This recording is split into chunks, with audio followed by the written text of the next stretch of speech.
Kamusta kaibigan? And welcome back to the new episode of Sabi.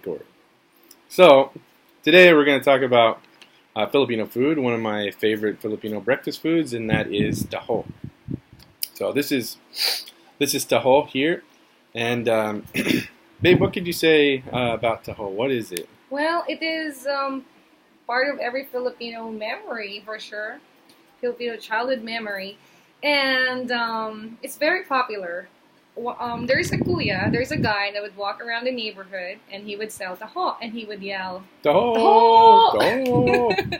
And then you'll call him, "Kuya, can I buy some?" Mm. And then they would actually They scoop it out, right? scoop it out of these big tubs Mm. or like pails. Because they're like the peddlers, right? Right, he's got it on his shoulder, yeah. right? The long bar of wood and the two Yeah. pails, and he carries it on his shoulder. And That's right. In one pail, there's the taho, which is actually tofu. That's right. And on the other pail, he would have the caramel syrup and tapioca balls. So- yeah, So, babe, taho is tofu, right? that's right. The inside the taho, they have these small little tapioca balls, and in Tagalog that is Sago. sago. So they're chewy, they're nice, but most of this, the tapioca, the tofu, that doesn't have any flavor, and so they'll add caramel sauce. Now, what is caramel, babe, in Tagalog? Arnibal. Arnibal.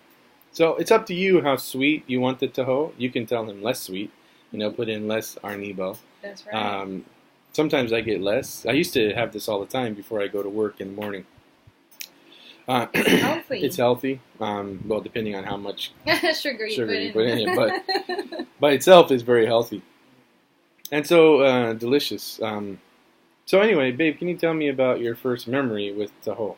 Well, I think first of all, whenever I think of taho, I think of it as a warm breakfast food. Mm. And so when I was a kid, really, what I remember as a cup like this was actually back then it was just 2 pesos per cup, Wow.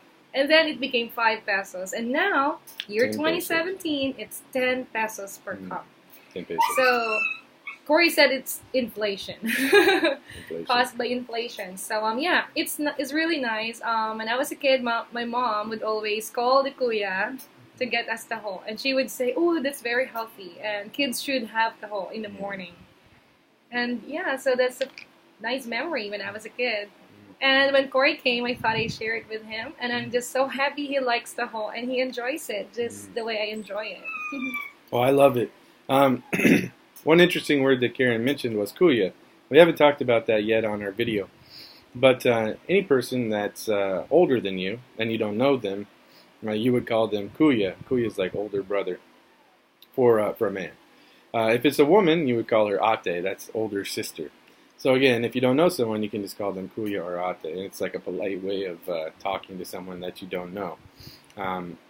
Anyway, I'm going to talk a little bit about the taho and what we like about it. So, my first impression is, at first it's delicious. It's sarap. It's silky, it's smooth, it goes down really easily. The flavor is good, but it's not too strong. I really like the consistency of the taho. And the sago, the tapioca ball, is delicious as well. And like I said, I get a little bit less sugar in mine, but if you want more sugar, yeah, he'll put as much as you want on there for sure. What do you like about the taho? Well, I like it with less sugar. Sometimes I have it without any arnibal at all or caramel syrup. So you get to enjoy the tofu. And also, because I am getting less caramel syrup, they put more tofu in it. They put more taho in your cup. And sometimes I don't like having some tapioca balls. So it's probably, personal preference. And I don't know, maybe it just brings back childhood memories having taho. So maybe I'll have some. So, nice and smooth, yeah. Yeah, it's great. So remember, when you're in the Philippines and you hear taho, you can think, kain po. Kain po! Let's eat. Enjoy!